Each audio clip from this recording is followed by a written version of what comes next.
The German machine gunner peers through the narrow slit of his concrete fortress, watching American infantry struggle across the open ground. His position is nearly impregnable. 3 feet of reinforced concrete, steel plating, interlocking fields of fire with neighboring bunkers. Artillery has failed to touch him. Grenades can't reach his inner chamber. He's survived 3 days of frontal assaults. Then he hears it, a deep rumble, different from other tanks. Through the gun slit, he sees something emerging from the smoke, a Sherman tank but modified. Strange. As it turns toward his position, a tongue of liquid fire erupts from its hull, and suddenly his fortress becomes his tomb. From the bunkers of Normandy to the volcanic caves of Iwo Jima, American flamethrower tanks unleashed a new kind of terror in World War II, one that could reach inside the most formidable defenses and turn concrete sanctuaries into inescapable infernos. By 1944, Allied forces faced a brutal tactical reality, the age of the bunker. The Germans had transformed Europe's landscape into a maze of reinforced defensive positions. The Siegfried Line alone bristled with thousands of concrete pillboxes, each one a miniature fortress designed to bleed attacking forces white. The problem was simple but deadly. German bunkers, reinforced with concrete, steel,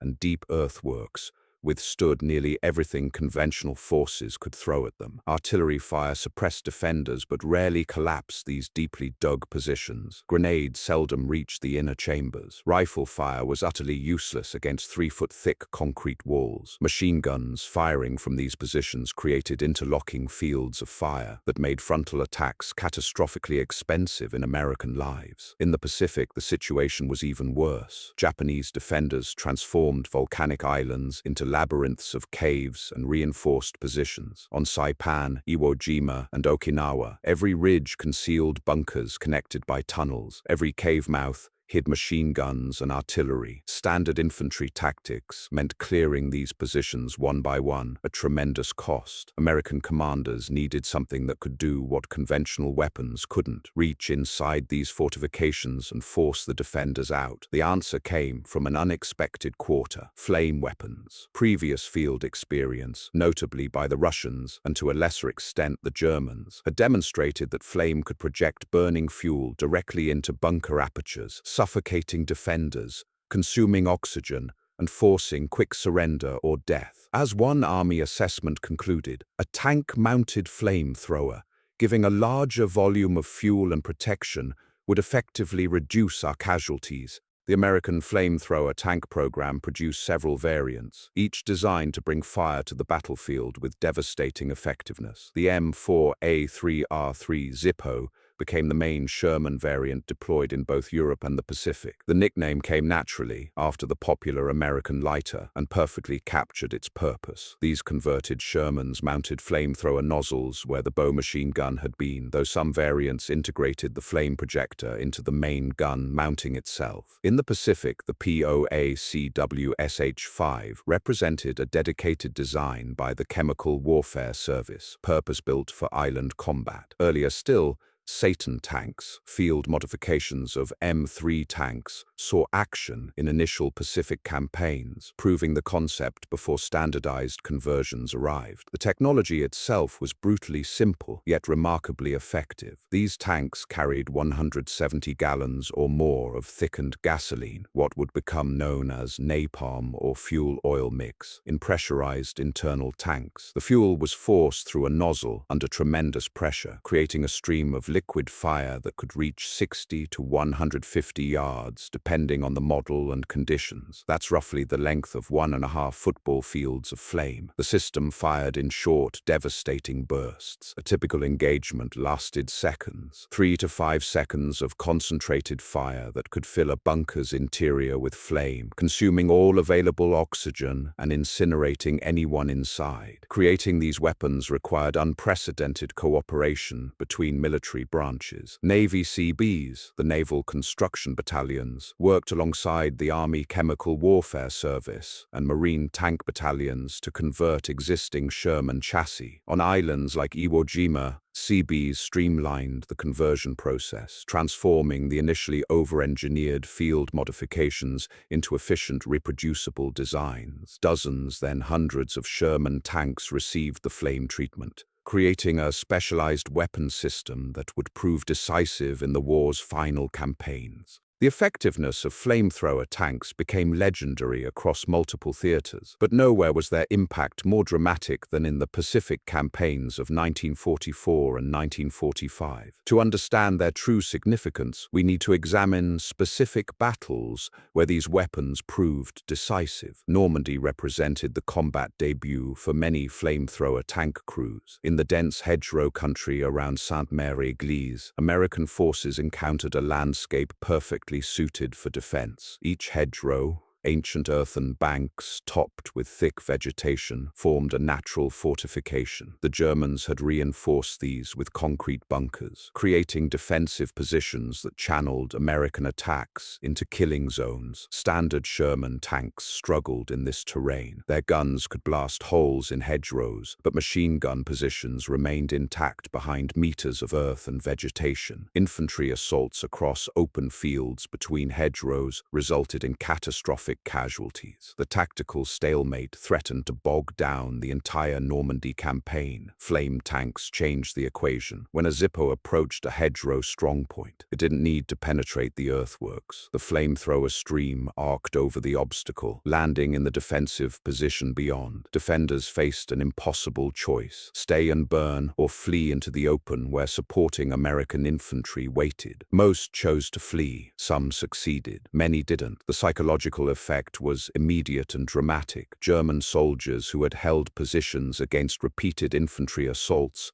abandoned them at the first appearance of flame tanks. Word spread through German defensive networks about the fire tanks, and morale in hedgerow positions plummeted. American commanders quickly learned to use flame tanks as breakthrough weapons, concentrating them at critical points to shatter defensive lines that conventional armor couldn't crack. Later, during the assault on the Siegfried Line at Aachen, flame tanks faced their ultimate test in Europe. The Siegfried Line, known to Germans as the West Wall, consisted of hundreds of interconnected bunkers, dragon's teeth anti-tank obstacles, and minefields stretching for miles. These weren't field fortifications like the hedgerow positions. They were engineered defensive works built over years with massive concrete walls designed to withstand direct artillery hits. American forces discovered that even 155mm artillery shells often bounced off these bunkers without penetrating. Direct fire from tank destroyers could chip away at the concrete but rarely achieve decisive effects. Infantry assaults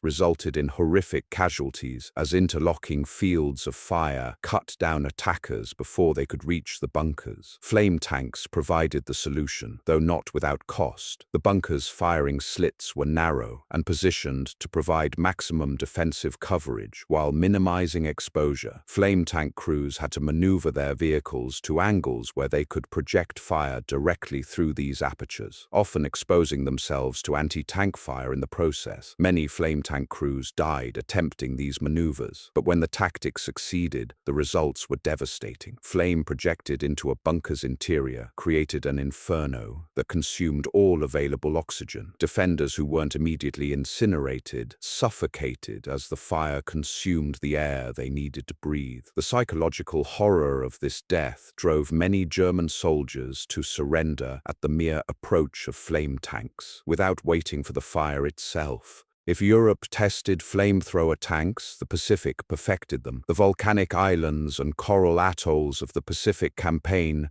created defensive terrain unlike anything in Europe. Japanese defenders transformed these islands into fortresses with defensive works that made the Siegfried Line look primitive by comparison. Saipan in June 1944 marked the moment when American commanders truly understood what flamethrower tanks could achieve. The island was a nightmare of defensive positions. Japanese engineers had spent months transforming natural caves into reinforced bunkers, connecting them with tunnels and positioning them to create overlapping fields of fire. Artillery pre-registered every approach. Machine guns covered every route inland from the beaches. The Marines expected heavy casualties. What they encountered exceeded their worst projections. Japanese defenders fought with suicidal determination from positions that seemed impossible to assault. Artillery barrages that would have obliterated German positions in Europe barely scratched the volcanic volcanic rock. Satchel charges placed against bunker entrances killed the demolition teams before they could detonate them. The advance measured in yards per day, and each yard cost lives. Then the flame tanks arrived. One incident became legendary among the Marine Corps. A Marine regiment had been pinned down for hours by fire from a cave complex carved into a volcanic ridge. The cave mouth was too small for artillery to effectively target. Infantry attempts to approach it had been bloodily repulsed. The approach was across open ground, swept by multiple machine gun positions. The Marines were stuck, unable to advance or retreat without terrible losses. A single flame tank, a Satan variant, maneuvered into position. The tank couldn't approach directly. The terrain was too rough, but it found an angle where its projector could reach the cave mouth from about 80 yards. The crew aimed carefully. In combat, you didn't get second chances. The fuel supply was limited. Every burst had to count. The operator triggered the flamethrower. A tongue of liquid fire, pressurized and focused, shot across the gap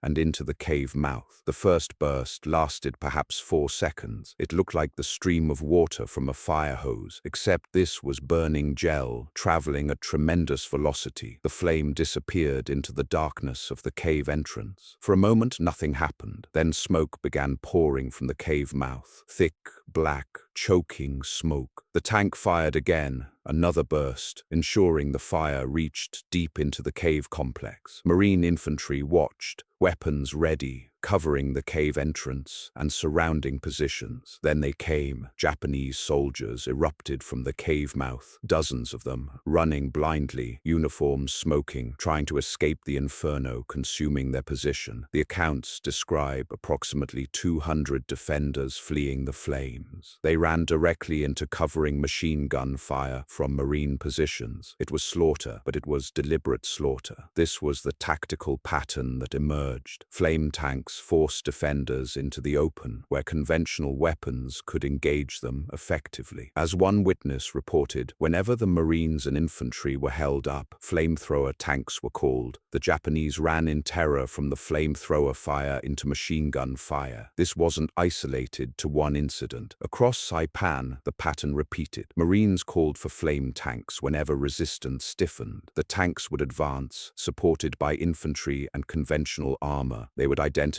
bunkers or cave positions. They would maneuver into firing position. They would hose down the position with flame, and the defenders would either die inside or flee into prepared killing zones. The psychological impact was profound. Japanese soldiers were renowned for their willingness to fight to the death, to launch suicidal banzai charges rather than surrender. But faced with flame tanks, even this extreme dedication cracked. Survivors reported that the sound of flame tanks approaching created panic in Japanese positions. Officers struggled to maintain discipline as soldiers contemplated burning alive versus facing machine gun fire. If Saipan was a revelation, Iwo Jima in February 1945 was the ultimate test of flamethrower tank doctrine. The island was tiny, 11 square miles of volcanic ash and rock, but Japanese defenders had transformed it into the most formidable fortress in military history. General Tadamichi Kuribayashi, commanding the Japanese garrison,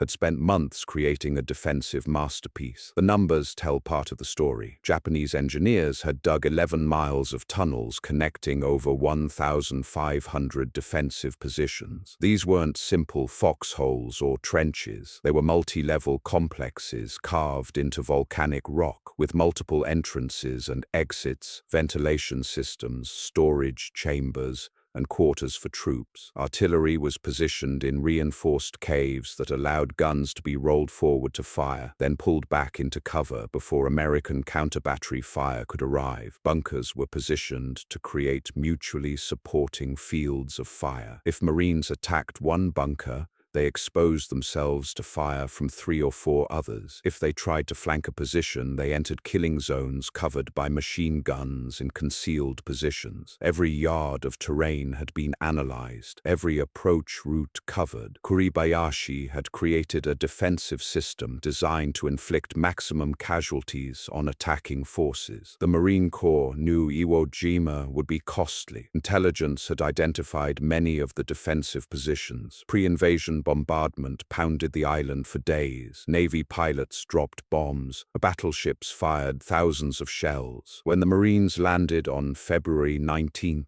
1945, they expected tough fighting. What they encountered was worse than anticipated. The volcanic ash beaches provided no cover. Marines struggled to move through the loose black sand while Japanese artillery and mortars rained shells on the beaches. Machine gun fire swept the landing zones. The Marines fought for every foot of terrain, paying in blood for each yard gained. Taking the island with conventional tactics would have required months and cost tens of thousands of American lives. Kuribayashi's defensive system was too sophisticated, too deeply dug, too well integrated. Every bunker destroyed revealed 3 more behind it. Every cave cleared had tunnels leading to positions in the rear. Flamethrower tanks broke the stalemate. The Marine Corps deployed them systematically, using combined arms teams that represented the perfection of American tactical doctrine. Each team consisted of flame tanks, conventional Sherman tanks for fire support, infantry squads for protection and exploitation, engineers to clear obstacles, and forward observers to call artillery. These teams methodically reduced Japanese positions. The process was dangerous and time-consuming, but it worked. A team would identify a bunker or cave complex. Conventional tanks and infantry would suppress other positions that might fire on the flame tank. Engineers would clear obstacles blocking the approach. Then the flame tank would move forward, maneuver into firing position,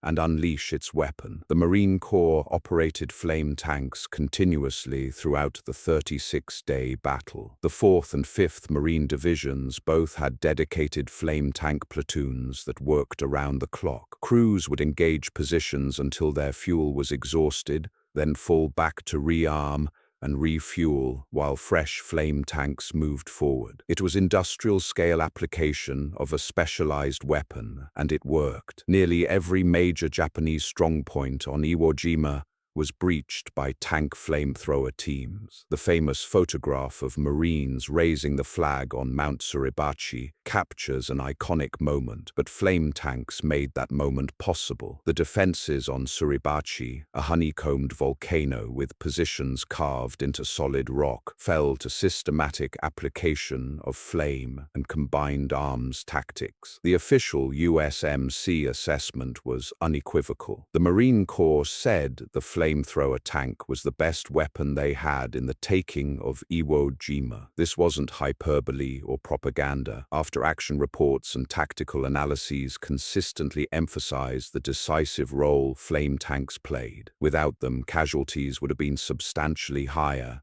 and the battle might have lasted weeks longer. Some military historians have argued that Iwo Jima would have been nearly impossible to take without flamethrower tanks, or at least impossible at any acceptable cost in American lives. Okinawa, beginning in April 1945, represented the culmination of American tactical development. It was the largest and most sophisticated amphibious operation of the Pacific War. The island was bigger than previous objectives, the Japanese garrison larger and better prepared, the defenses more elaborate. The Shuri Line, the main Japanese defensive position, had been prepared for months. Unlike the volcanic caves of Iwo Jima, Okinawa's defenses were built into limestone ridges and hills. Japanese engineers had created a defensive line in depth, with multiple fallback positions, interconnected tunnels, and pre-positioned supplies that allowed defenders to hold out for weeks under siege. American commanders applied lessons learned from Saipan and Iwo Jima. Flame tanks were integrated into tactical planning from the beginning. Instead of being called forward when conventional attacks stalled, flame tanks were part of the initial assault plan. Combined arms teams were pre-organized, and trained to work together. The result was the most efficient application of flamethrower tank doctrine in the war. Okinawa still cost nearly 3 months of brutal fighting and resulted in heavy casualties, but military analysts noted that without flame tanks, the cost would have been dramatically higher. The Shuri line defenses, which might have held for months against conventional assault, were systematically reduced in weeks. One Marine colonel noted that flame tanks had become so integral to assault tactics that planning an attack without them was considered foolhardy. Infantry squads expected to advance behind flame tanks. The presence of flame tanks in a sector actually improved morale because troops knew the worst bunkers and cave positions could be effectively engaged. The tactical evolution from Normandy to Okinawa represented a remarkably rapid development. In just over a year, flamethrower tanks had gone from experimental weapons to essential components of American assault doctrine. This evolution happened because the weapons worked, and because American forces adapted their tactics to maximize the advantages these weapons provided. Beyond physical destruction, flamethrower tanks wielded psychological devastation that fundamentally altered battlefield dynamics. Fire triggers primal human terror that training struggles to overcome. German and Japanese defenders who had held firm against artillery and infantry assaults frequently surrendered or abandoned positions when flame tanks appeared. This wasn't cowardice. Both forces had proven their courage repeatedly, but facing burning alive exceeded the limits of human courage. Soldiers could face bullets or shells, quick deaths. Fire meant burning alive, flesh melting, lungs seared, prolonged agony lasting minutes. Even soldiers prepared to die balked at dying that way. Japanese soldiers indoctrinated with Bushido principles that emphasized honor in death broke under flame attacks in ways they didn't against other weapons. American intelligence officers noted with surprise that Japanese soldiers who refused surrender under other circumstances would flee or raise white flags when flame tanks appeared. The sound amplified the psychological impact. The roar of the flame projector, a deep, rushing sound unlike any weapon, could be heard hundreds of yards away. Combined with the visual impact of liquid fire arcing through air, the sensory assault created overwhelming dread. One Army report noted U.S. troops preferred to follow them over standard armor for the fear they put in the enemy. Infantry advancing behind flame tanks experienced dramatically lower casualties because defenders were psychologically defeated, preparing to flee rather than fight effectively. Another assessment observed the tanks had a psychological presence on the battlefield. This presence extended beyond direct engagements. Knowledge that flame tanks operated in a sector affected defender behavior even when tanks weren't visible. Japanese defenders on Okinawa became reluctant to occupy forward positions. German soldiers abandoned objectively strong bunkers because they feared flame attacks more than they trusted fortifications. Infantry doctrine evolved to exploit these effects. Squads advanced behind flame tanks as mobile shields while exploiting the psychological disruption. Commanders positioned flame tanks at critical points for psychological impact as much as firepower. A single flame tank could break defensive lines that conventional forces 3 times larger couldn't crack. German commanders recognized the threat and attempted countermeasures. Priority fire orders designated flame tanks as primary targets. Anti-tank positions were sighted to ambush them. Propaganda tried to steel soldiers psychologically. None worked well. Flame tanks' armor protected them from most infantry weapons. Supporting forces provided security. And no propaganda could overcome the horror of facing flame weapons. Japanese countermeasures followed similar patterns with similar failures. Specific orders targeted flame tanks first. Positions included multiple exits for retreat. Some had water reservoirs to combat fires. These had limited effectiveness. Multiple exits made positions easier to flank. Water was inadequate against napalm that burned on water's surface. Most critically, psychological impact meant planned responses weren't executed. Soldiers fled before implementing training. For all their effectiveness, flamethrower tanks carried significant vulnerabilities that limited their deployment. The weapon's effectiveness made flame tanks priority targets. Their distinctive modifications, the projector nozzle, external fuel lines, different profile, made them instantly recognizable. German and Japanese anti-tank gunners were trained to identify and target them first. After-action reports suggest flame tanks were targeted at roughly 3 times the rate of conventional armor, even when comprising only a small fraction of attacking forces. This created elevated casualty rates. One flame tank platoon commander estimated his crews experienced casualty rates approximately double those of standard tank crews. The consequences of hits were more severe. When anti-tank rounds penetrated pressurized fuel tanks, the result was catastrophic. Instant detonation transformed the entire tank into a massive fireball. Crew survival was essentially impossible. Even hits on fuel lines could flood the crew compartment with napalm, incinerating crews inside their vehicle. Napalm required special handling, mixing, and storage. Thickening agents had to be properly proportioned with gasoline under controlled conditions. Weather affected the mixture. Cold made it too stiff, heat too runny. Once mixed, napalm had limited shelf life, requiring mixing close to use. Refueling in combat zones was dangerous. Tanks that exhausted fuel needed 30 to 45 minutes to refuel and repressurize, during which they were non-operational. Refueling sites became high-value targets requiring substantial security. The pressurization system needed regular maintenance. Nitrogen or carbon dioxide cylinders required replacement. Without pressure, flame tanks were useless. Early conversions were over-engineered with complex systems that frequently failed. CB's streamlining helped, but even improved models required roughly 50% more maintenance than standard Shermans. Range-limited employment. Even at optimal 150 yards, flame tanks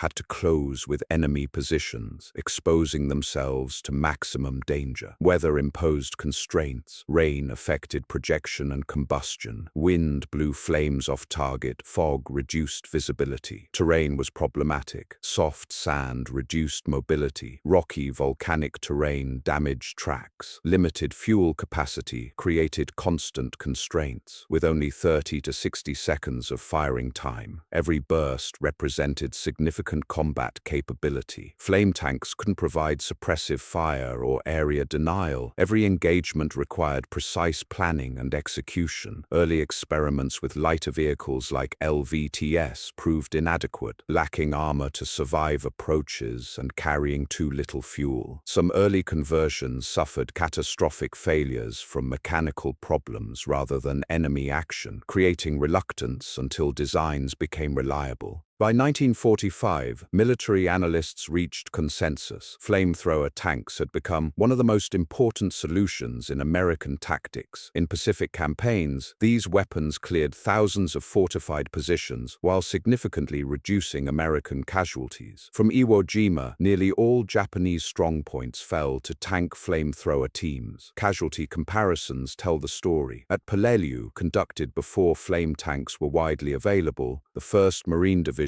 suffered over 6,500 casualties, capturing an island with 11,000 defenders, nearly one-to-one exchange. At Iwo Jima, with extensive flame tank employment, analysts estimated that without them, American casualties would have been 40 to 50% higher, potentially 10,000 to 13,000 additional casualties. The tactical innovations influenced post-war doctrine far beyond the specific weapon. Combined arms approaches perfected in Pacific operations became standard. The concept of specialized armor for specific problems gained acceptance, leading to numerous post-war specialized vehicles. Recognition that weapons creating psychological effects disproportionate to physical destruction could be force multipliers influenced everything from area denial weapons to psychological operations. Yet even as military professionals praised tactical effectiveness, darker legacies emerged. The horror these weapons produced sparked ethical debates continuing today. The post-war period witnessed increasing restrictions on incendiary weapons. The 1949 Geneva Conventions established principles about proportionality and unnecessary suffering. By the 1980s, Protocol 3 to the Convention on Certain Conventional Weapons restricted incendiary weapons. Many nations heavily restricted or banned military flamethrowers, considering them inhumane. The U.S. military gradually phased out flamethrower weapons after Vietnam, with the last flame tanks retired in the 1970s. This reflected changing attitudes. World War II was total war where victory was paramount. The post-war era brought more nuanced thinking about whether some weapons, however effective, crossed ethical lines. The flamethrower tank embodies a central warfare paradox. It saved thousands of Allied lives by efficiently taking fortified positions. Every American who survived Iwo Jima or Okinawa, partly because flame tanks shortened those battles, owed something to this weapon. Yet these same weapons inflicted deaths so horrific that even combat veterans found them disturbing. This paradox cannot be easily resolved. We cannot retroactively unuse flame tanks and accept additional casualties that would have resulted. Neither can we ignore the ethical problems. Both truths exist. Flame tanks were effective life-saving weapons from one perspective and horrible instruments of inhumane death from another. That German machine gunner in his concrete fortress understood something modern warfare sometimes obscures. Walls and armor provide only illusions of safety. Technology always finds ways through defenses. The flamethrower tank proved no fortification is truly impregnable. It proved this through fire, the most primitive and terrifying weapon in human experience, achieving its purpose of breaking bunker warfare deadlock and hastening the end of history's deadliest conflict. The question flame tanks left behind remains relevant. At what point does effectiveness cross into inhumanity? The flame tanks of World War II saved lives by taking them in the most terrible way imaginable. That uncomfortable truth defines their legacy as much as their tactical success, and forces us to confront what we're willing to do to win and what we're unwilling to do, even if it costs victory.